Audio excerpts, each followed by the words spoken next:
Violence in the name of religion to take revenge, it is becoming a regular occurrence, and these forces which are acting, they need to be strict actions be taken against them. We need to nab the culprits. I'm very confident police will nab the culprits, but we have to ensure that this atmosphere of hatred that is being built up, that has to be controlled now. We cannot let this go any further, and we need to take some very strong measures, and that is what we are discussing. We'll be again discussing with Chief Minister later on, and what steps to be taken shortly we will be announcing.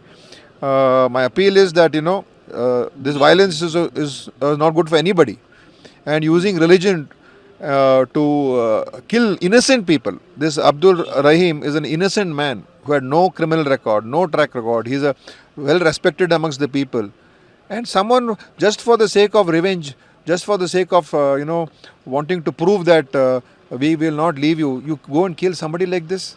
What kind of humanity? Is this humanity?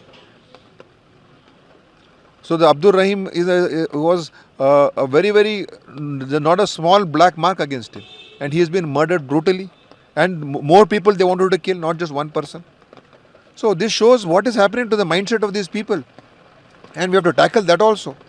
One is we have to take strict action as per law. Second thing, we have to also build up trust and friendship between societies. So we need to do both together, hand in hand. So we will be evolving some. We'll be taking further decisions shortly, and I'll also be going to Mangalore and we'll be discussing with them.